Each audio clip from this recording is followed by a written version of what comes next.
bom dia. Eu sou Diego, defensor público federal, lotado atualmente em Arapiraca. Fui aprovado nesse último concurso, 2018. Entrei na primeira turma. Eu sou também defensor regional de direitos humanos substituto no estado de Alagoas e de Sergipe. Então, eu trabalho diretamente com essa temática dos direitos humanos. Além disso, eu fui aprovado para defensor público de Ceará, defensor público de Pernambuco, procurador de Sergipe, procurador de Salvador, enfim. Eu passei várias primeiras provas, né? Concurso que eu não fui aprovado, como promotor de justiça da Bahia, juiz de Sergipe, procurador da Fazenda Nacional. Então, eu tenho bastante experiência na resolução de questões, ok? Principalmente da banca SESP, SEBRASP, que é o concurso que vocês vão fazer da Defensoria Pública do Rio Grande do Sul. Bom, eu tenho uma sugestão para vocês, tá? Que foi uma coisa que deu muito certo para mim, mas isso é um tema relativamente polêmico, né? Porque nem todo mundo segue isso, mas que vocês devem usar cerca de 70% do tempo de estudo de vocês para resolver questões, ok? Eu fazia muito isso. Eu fui aprovado para analista também do TRT da Bahia, de Campinas, e no meio termo entre a saída do edital e a prova, que foram mais ou menos 3 meses, eu cheguei a resolver 10 mil exercícios no que concursos. Eu já indico a vocês que façam as questões por lá, além dos vídeos de questões que vocês agora estão acompanhando através da Verbo Jurídico, tá bom?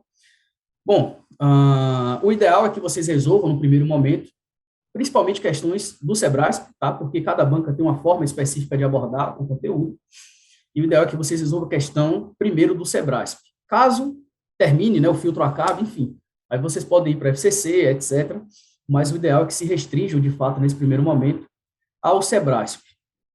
Outra coisa importante, tá? Como resolver as assertivas, como resolver as questões na hora da prova. Vocês devem ler as assertivas todas, ok? Primeiro, começar pela matéria que vocês têm mais domínio, aqui é mais fácil, tá? Vocês vão ler a assertiva inteira, e aquela que for absurda, você já vai riscar com a caneta, para você, no segundo momento, não ter que reler, tá? Como assim, por exemplo? Vamos supor que a assertiva A diga assim, né? No Brasil, é liberada a pena de morte em qualquer caso. A gente sabe que não. Então, você vai pegar a caneta e vai riscar essa assertiva, para, eventualmente, se você tiver dúvida e tiver que voltar, você não ter que ler de novo essa assertiva. Tá bom? Bom, a matéria que eu vou tratar com vocês hoje, né, nesse breve encontro, é a matéria de direitos humanos, que, na minha opinião, tem sido a matéria mais difícil, né, é cada vez mais difícil, na verdade, nas provas. Eu lembro quando eu fiz, em 2017, se eu não me engano, um concurso para defensor da Bahia, que caiu uma questão de direitos humanos que cobrava especificamente um caso julgado pela Corte Interamericana de Direitos Humanos, né? Então, é o tipo de questão que não se via em nenhum tipo de prova, a não ser do Ministério Público Federal. Mas agora tem sido cobrado, tem sido bastante cobrado. Bom, vocês poderiam perguntar qual livro eu indicaria. Agora, nessa reta final, nenhum, né? Basicamente, resolver questão mesmo e ler os tratados, tá? Que é muito importante. Mas, à medida que a gente for aqui resolvendo algumas questões, eu vou falando sobre isso com vocês, ok? Bom, a primeira questão, tá? Ela é do CESP-SEBRASP, 2018, defensor público de Pernambuco, inclusive fui aprovado nesse concurso, não fiz a prova oral, eu já tinha sido nomeado defensor federal, então simplesmente desisti. E a primeira assertiva diz o seguinte, tá? A teoria da margem da apreciação nacional poderá ser utilizada em substituição ao princípio da proporcionalidade. Eu já adianto para vocês que a assertiva está errada, tá? E eu vou explicar para vocês alguns pontos para a gente entender o porquê dela estar errada, tá? A teoria da margem da apreciação nacional, né, também conhecida como margin of appreciation, o termo norte-americano, em inglês, enfim, ela é baseada justamente na ideia da subsidiariedade da jurisdição internacional, ok? E ela é ponderada pelo princípio da proporcionalidade. Então, veja que, na verdade, ela não substitui o princípio da proporcionalidade. E a ideia de subsidiariedade da jurisdição internacional, significa justamente que primeiro deve se aplicar o direito interno dos países para depois se recorrer às instâncias internacionais. Com isso, se quer dizer que os estados internos eles têm uma margem para apreciar e julgar o seu direito interno. Até porque eu lembro para vocês que a análise que é feita pelas cortes, né, de direitos humanos, ela é feita com base em normas, levando em consideração os tratados internacionais, ok? Então, não se analisa as normas tendo em vista as normas internas dos estados, tá? Por exemplo, uma lei federal e a Constituição Federal. Não é isso que a corte faz, né? As cortes de direitos humanos. Elas analisam essa norma tendo em vista o tratado internacional que elas guardam, tá? A gente pode colocar dessa forma. Então, assim, determinadas controvérsias, tá? correlatas a restrições estatais, etc., elas têm que ser solucionadas pelas comunidades nacionais, né, de modo que o juiz internacional ele não pode interferir nesses julgamentos, tá? Porque existem principalmente fatores culturais internos, tá? Que devem receber o destaque. E aqui eu chamo a atenção de vocês para a primeira vez que essa teoria ela foi aplicada, ela foi chamada, foi no caso Hentzeit, tá? Julgado pela Corte Europeia de Direitos Humanos, que se entendeu que, em virtude do contínuo e direto contato com as forças vitais de seus países, né, as autoridades estatais, elas estão, a princípio, em melhor posição do que o juiz internacional para avaliar as exigências morais da sociedade, tá bom? Por outro lado, é importante saber também o que é o princípio da proporcionalidade no âmbito do direito internacional.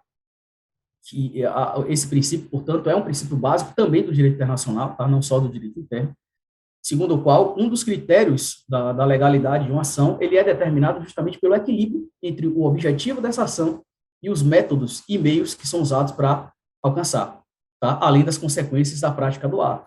Então, vejo, portanto, voltando aqui, que a assertiva está errada, porque a teoria da margem da apreciação nacional, ela não substitui o princípio da proporcionalidade. Na verdade, ela é usada tendo em cotejo, ou seja, sendo ponderada pelo princípio da proporcionalidade. Tá bom?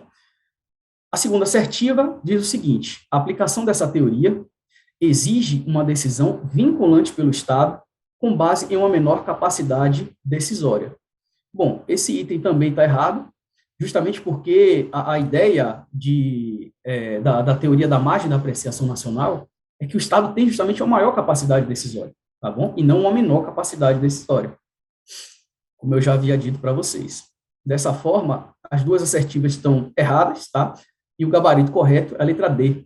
As asserções 1 e 2 são falsas. Tá bom, meus amigos? Vamos avançar agora para a questão número 2. Deixa eu mudar aqui. Pronto.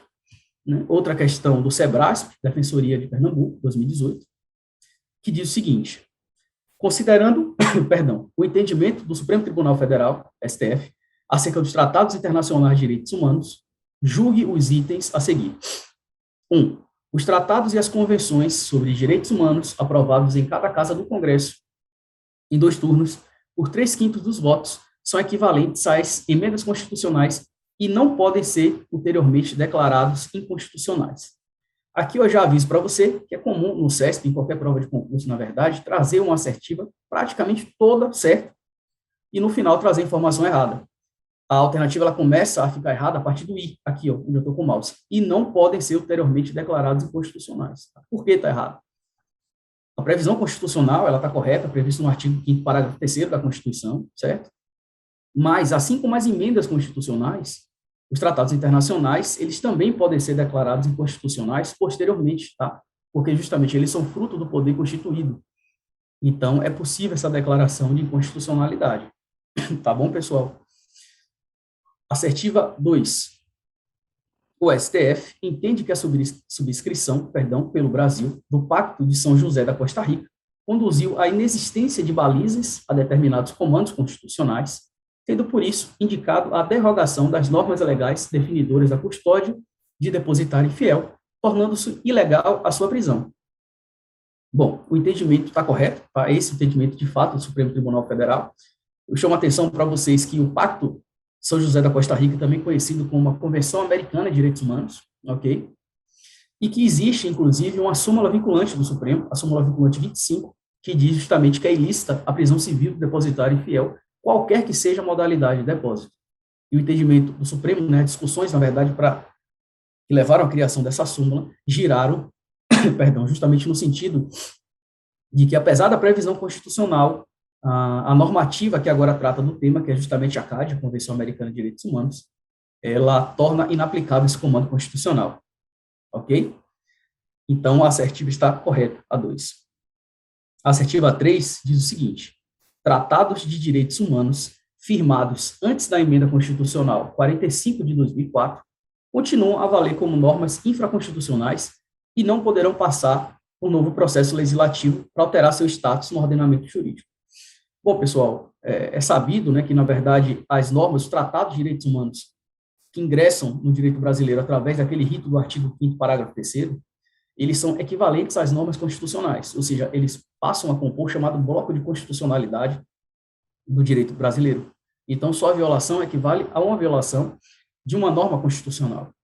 Porém, o que é que acontece? Diversos tratados de direitos humanos ingressaram no ordenamento jurídico antes da emenda constitucional 45 de 2004, tá, que acrescentou esse parágrafo 3º ao artigo 5º da Constituição, e muito se discutiu, na verdade, qual a natureza jurídica, né, dessas normas. Hoje já se entende que são normas infraconstitucionais mais supralegais, porém, elas poderão, e o erro da assertiva está aqui no final, tá, elas poderão passar por um novo processo legislativo. Ou seja, se elas forem aprovadas pela Câmara e pelo Senado por 3/5 da votação, elas vão ter natureza jurídica de normas constitucionais. E aqui está o erro da assertiva. Portanto, tanto a 1 quanto a 3 estão erradas, e a única assertiva correta é a 2, e o gabarito é a letra B de bola. Tranquilo? Bom, aqui eu já chamo a atenção de vocês para a importância de se ler a letra da lei, tá? Na verdade, o estudo direcionado para a primeira fase, ele tem que ser feito se estudando bastante a letra da lei. Quando eu falo letra da lei, eu falo o texto da Constituição, dos códigos, etc. Tendo em vista a jurisprudência, tá? E eu aconselho que vocês leiam pelo dizer o direito, e a resolução de questão. Se vocês fizerem esses 3 passos, deixarem de lado um pouco a questão de doutrina nesse primeiro momento, a aprovação na primeira fase é coisa certa. Tá bom? Bom, avancemos agora, então, para a questão de número 3. Deixa eu ir aqui para frente. Pronto. Questão 3. De acordo com as 100 regras de Brasília, para facilitar o acesso à justiça pelas pessoas em condição de vulnerabilidade, a gestão do sistema judicial deve considerar os princípios da... Aqui é uma questão bem decoreba, tá, de aplicação direta da letra da lei, mas é importantíssimo vocês lerem, tá, as 100 regras de Brasília e lerem todos os tratados que estão no edital de vocês. Em relação a esse item específico, eu chamo a atenção para vocês que lá no edital, no item 7, tem um tópico específico que trata direitos humanos e acesso à justiça, o dever dos estados de promover o acesso à justiça, regras de Brasília e desenvolvimentos no âmbito da Organização dos Estados Americanos relacionadas à Defensoria Pública. Bom, os editais, no geral, a depender da banca, eles são idênticos, tá? Muda uma ou outra coisa específica quando os examinadores pedem para, enfim, para que se coloque um item, ou tire outro, ou a depender da instituição, às vezes pode pedir também, mas, no geral, os editais são iguais, ok? Isso facilita bastante. E esse item está previsto especificamente no edital de vocês, tá? A assertiva correta da questão 3 é a letra D, agilidade e coordenação, tá? E aqui eu trago só para vocês alguns dos princípios que são aplicados, né, que são previstos, perdão, nas 100 regras de Brasília, para se entender melhor essa questão. Existe agilidade e prioridade, tá? Em que se diz que se adotarão medidas necessárias para evitar atrasos na tramitação das causas, garantindo-se a pronta resolução judicial, assim como a execução rápida de sentença, tá? E se diz que quando a situação de vulnerabilidade aconselhar, se dará prioridade na atenção, resolução e execução do caso por parte de órgãos do sistema de justiça. Existe também o princípio da coordenação, em que se diz que se estabelecerão mecanismos de coordenação interinstitucionais e interinstitucionais, ou seja, dentro das próprias instituições e também numa correlação entre instituições diferentes, tá? Orgânicos e funcionais, destinados a justamente gerir as interdependências das atuações de diferentes órgãos e entidades que fazem, né, parte do sistema de justiça, tá bom? Além disso, tem um princípio da especialização, em que se adotarão medidas destinadas à especialização dos profissionais, operadores e servidores do sistema judicial para o apoio das pessoas em condição de vulnerabilidade. Ok? Além disso, tem-se o princípio da atuação interdisciplinar, que se destaca a importância da atuação de equipamentos multidisciplinares, conformados por profissionais de áreas distintas, ok? Então, as áreas se relacionam, elas se tocam para a melhor resposta do sistema judicial perante a necessidade da justiça, ok? De uma pessoa em condição de vulnerabilidade. Eu não preciso nem dizer para vocês, né, que uma prova de concurso para a defensoria, as 100 regras de Brasília são importantíssimas, porque tratam justamente da situação jurídica das pessoas em vulnerabilidade. E, além disso, tem o princípio da tem-se o princípio da proximidade, e que se prevê que promover-se a adoção de medidas de aproximação dos serviços do sistema de justiça aos grupos da população que, devido às circunstâncias próprias de sua situação, enfim, de vulnerabilidade, se encontrem em lugares geograficamente longes ou com especiais dificuldades de comunicação. Tá bom? Então, o gabarito dessa questão específica, a letra D, por quê? Porque são os dois princípios que estão previstos na 100 regras de Brasília. É uma questão bem decoreba, tem muito mais que ser discutido em relação a ela, não. Tá bom? Essa aqui já é uma questão mais interessante, tá? Porque ela toca um tema não só de direitos humanos, mas também de direito constitucional. Vamos avançar para ela. Os direitos humanos são concebidos como indivisíveis e universais. Basta ser pessoa para ser titular de direitos e dotado de dignidade. Por sua vez, o conceito de cidadania representa ponto fulcral na realização da democracia e na titularidade dos direitos humanos. Na evolução dos direitos humanos, observa-se o desenvolvimento de pelo menos 3 dimensões da cidadania, assim como 3 gerações de direitos humanos, todos interconectados. Acerca desse assunto, assinale a opção correta. Letra A. No Brasil, a garantia das 3 primeiras gerações de direitos humanos deu-se na seguinte ordem sequencial e sucessiva. Tá? Aqui eu chamo a atenção de vocês, a atenção que vocês devem ter na hora da prova. É por isso que eu bato e repito a necessidade de se resolver muita questão. Por quê? À medida que você mais vai resolvendo questão, mais você vai ficando atento à pegadinha, atento a palavras fora de lugar. E aqui qual é o erro, especificamente, da assertiva? Essa questão da ordem sequencial e sucessiva. Porque ele diz direitos civis, direitos políticos e direitos sociais. E, na verdade, a ordem sequencial correta, tá? Desculpa, a ordem sequencial e sucessiva correta é direitos individuais, direitos sociais e econômicos, aí sim, e direitos difusos e coletivos. Cada um, portanto, representando uma das dimensões ou gerações, como alguns preferem, de direitos fundamentais ou direitos humanos, tá bom, pessoal? Então, a ordem, ela está correta. Não são direitos civis, políticos e sociais. São, sim, direitos individuais, sociais e econômicos, aí sim, até porque os direitos políticos não deixam de ser também direitos individuais, e direitos difusos e coletivos, tá bom? Letra A, portanto, errada. A letra B diz o seguinte: os direitos civis referem-se à possibilidade de participação do indivíduo no processo eleitoral de sua sociedade. Não, né? Na verdade, essa participação, ela diz respeito justamente aos direitos políticos, né? Então, os direitos civis, eles envolvem outras garantias, inclusive que dizem respeito à necessidade de prestação positiva por parte do Estado, tá? Então, proteção, positiva não, os direitos civis incluem outras garantias, como a proteção à integridade física, mental, etc. Eu já estava falando de direitos sociais, então eu peço desculpa, mas não diz respeito aos direitos políticos. Bom, portanto, errada a letra B, tá? Porque a participação do indivíduo no processo eleitoral, ela diz respeito aos direitos políticos, tá? E não aos direitos civis. Bom, a letra C, ela diz o seguinte: a participação do cidadão no governo é característica dos direitos políticos, e o seu exercício consiste na capacidade de fazer demonstrações políticas, de organizar partidos, de votar e de ser votado. Bom, é exatamente isso, tá? Que foi o que eu falei na questão anterior. Essa é a ideia dos direitos políticos: participar das demonstrações políticas, votar e ser votado. Tá? Não só isso, mas organizar partidos políticos, se afiliar ou desfiliar de partido político, tá bom? E a letra D, por fim, ela diz o seguinte: os direitos sociais garantem a liberdade, acabei mudando aqui sem querer, desculpa, independem da participação do Estado para a sua consecução. Aqui foi exatamente o que eu acabei, né, falando antes, né, em relação aos direitos sociais. Então, os direitos sociais dependem, tá, da participação do Estado, ok? O Estado precisa fazer com que eles aconteçam.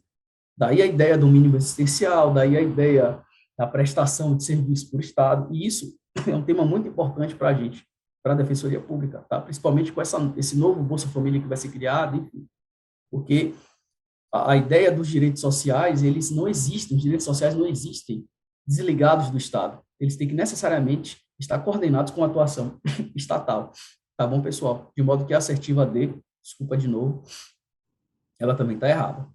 A assertiva E, ela diz o seguinte: incorporado ao direito ao desenvolvimento e aos bens comuns da humanidade, o direito ao ambiente sadio integra a segunda geração de direitos humanos. Não, porque, na verdade, ele integra a terceira geração ou dimensão de direitos humanos, que são justamente os direitos difusos e coletivos, tá? Nesse caso, o direito ao meio ambiente seria um direito difuso, especificamente. Então, aí está o erro da assertiva. Tá bom, meus amigos? Portanto, o gabarito dessa questão é a letra B de bola, deixa eu ver, isso, não, perdão, é a letra C, a participação do cidadão no governo é característica dos direitos políticos, ok? Letra C. Avancemos agora para a questão de número 5. Bom, essa questão ela já é um pouco mais difícil, vamos colocar dessa forma, justamente pelo que eu falei para vocês. Qual a dificuldade, em geral, do estudante quando vai fazer prova de direitos humanos para defensor público? É porque ele não lê os tratados internacionais. E, gente, os tratados internacionais são pequenos, tá bom? Vale muito a pena fazer a leitura deles, porque muitas questões você consegue resolver simplesmente com a letra da lei dos tratados. Vocês vão ver, perdão, que várias dessas assertivas, com a leitura simples da lei do tratado, vocês conseguiriam resolver. Vamos lá. Acerca da pena de morte e da tortura, assinale a opção correta. Letra A. Apesar de se perceber uma tendência favorável dos Estados americanos em abolir a pena de morte, a maioria deles ainda mantém em seus ordenamentos jurídicos a possibilidade de pena de morte em casos de crimes comuns. Essa questão é mais doutrinária, ela está errada, tá? Por quê? Porque a maioria dos estados não prevê mais a pena de morte em caso de crimes comuns, ok? Prevê hipóteses excepcionais, como o Brasil. Mas em caso de crimes comuns, não. Então, na verdade, a maioria dos estados já proibiu o uso da pena de morte em crimes comuns. Letra B. O indivíduo que se considerar ameaçado em qualquer dos seus direitos arrolados no Pacto Internacional sobre os Direitos Civis e Políticos poderá, a qualquer tempo, apresentar apelação à Comissão de Direitos Humanos para que seja revista a decisão interna da Corte Nacional. Essa questão, pessoal, é muito interessante, essa assertiva, na verdade, porque ela toca em vários pontos importantes, tá? Primeiro, que a Comissão de Direitos Humanos, ela foi extinta em 2006, então ela não mais existe, tá? Além disso, outro ponto importante é que o Pacto Internacional de Direitos Civis e Políticos, existe um Comitê de Direitos Humanos, tá? Que monitora, portanto, esse pacto, e o cidadão pode enviar uma comunicação a esse comitê. Agora, o ponto mais importante dessa assertiva, na verdade, tá? Que é um tema muito caro e muito importante na proteção de direitos humanos, é que as comissões, em geral, as cortes internacionais, enfim, elas não são a chamada quarta instância, ou seja, elas não estão ali para servir de cortes com poder revisional sobre o direito interno. Então, como assim? Por exemplo, cidadão que ingressa com a ação, tá? E aí o juiz nega o seu direito, né, o seu suposto direito, tá? E aí o Tribunal Regional Federal, no caso de vocês, o Tribunal de Justiça, nega, tá, a seguimento ao eventual recurso ou mantém a decisão, tá? Ele leva ao Superior Tribunal de Justiça, leva ao Supremo Tribunal Federal, tá? A partir daí, ao trânsito em julgado. Então, a pessoa não tem mais para onde recorrer. Os tribunais internacionais, eles não estão ali para revisar essa decisão do poder judiciário interno. Eles, na verdade, estão para examinar se determinado ato, se determinada prática estatal violou as convenções internacionais. A função das cortes internacionais, das comissões, é essa. Então, é analisar, por exemplo, a decisão do Estado brasileiro violou a Convenção, por exemplo, Americana de Direitos Humanos? É isso que a corte vai analisar. Ela não vai rever uma decisão interna do Poder Judiciário brasileiro, tá bom? Então, eu peço licença a vocês aqui para ler uma decisão da Comissão, né, Interamericana de Direitos Humanos, tá, no âmbito da Convenção Americana de Direitos Humanos, que é muito importante e muito provavelmente vai ser cobrado em prova, porque isso, vez ou outra, está sempre sendo cobrado. Tá? Então, abre aspas aqui. A comissão é competente para declarar admissível uma petição e dispor sobre seu fundamento quando esta se refere a uma sentença judicial nacional que foi proferida à margem do devido processo legal, o que aparentemente viola outro direito garantido pela Convenção. Então, veja que aqui eles falam, né? Por que, na verdade, a comissão está fazendo isso? Porque essa decisão, na verdade, ela viola um direito garantido pela Convenção. Consegue entender a diferença? Não é que ela está revisando a decisão do Poder Judiciário interno. Mas, na verdade, ela está dizendo o seguinte, olha, essa decisão, ela viola um dos dispositivos da Convenção Americana de Direitos Humanos. E aqui eu continuo. Se, em contrapartida, ela se limita, tá, essa decisão, a afirmar que a decisão foi, perdão, né, a petição, no caso, que foi direcionada à comissão, ela se limita a afirmar que a decisão foi equivocada ou injusta em si mesma, a petição ela deve ser rechaçada conforme a fórmula acima exposta.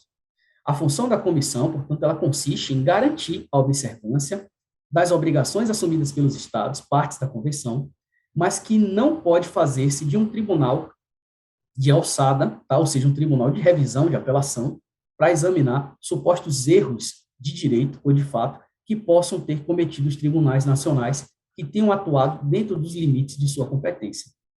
Tá bom, meus amigos? Conseguiram entender direitinho? Então, na verdade, por que, né, voltando aqui, a assertiva está errada? Por dois motivos. Primeiro, que a Comissão de Direitos Humanos ela já não mais existe. Segundo, que as comissões e as cortes internacionais elas não são órgãos de revisão da decisão interna, porque não existe a chamada quarta instância. Ok? Letra C.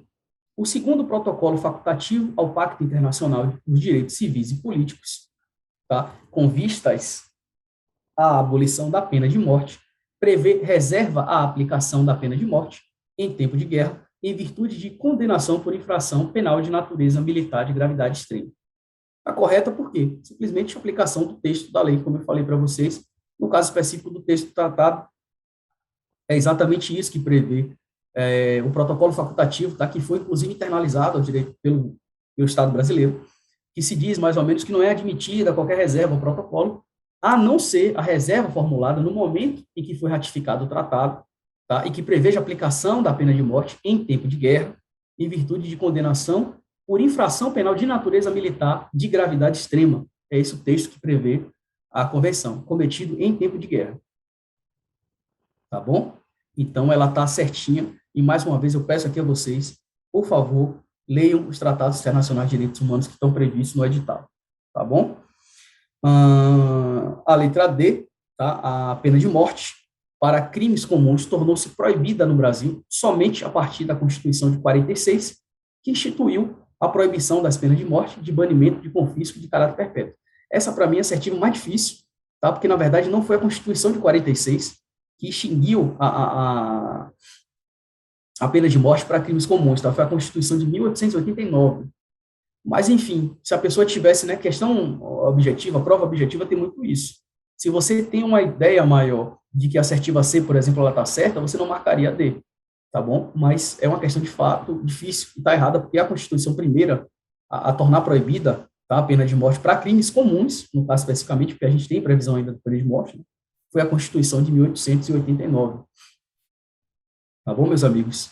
E a letra E diz o seguinte: de acordo com a Convenção Interamericana para Prevenir e Punir a Tortura, a extradição requerida por Estado parte será autorizada ainda que sejam adotados, né, métodos tendentes a diminuir a capacidade física ou mental da pessoa extraditada.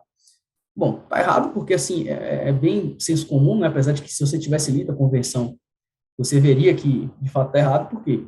Porque não vai haver, no caso, extradição quando houver métodos no outro Estado tendentes a diminuir a capacidade física ou mental da pessoa, tá bom? É mais ou menos o que prevê o artigo 13 dessa convenção específica, que diz mais ou menos isso, né? Não se considerará extradição, enfim, nem se procederá à devolução da pessoa se houver no outro Estado perigo ou risco à vida, ou submissão a possível tortura, tratamento cruel, desumano, degradante, tá? Nesse caso específico, não vai haver a submissão dessa pessoa a esse Estado.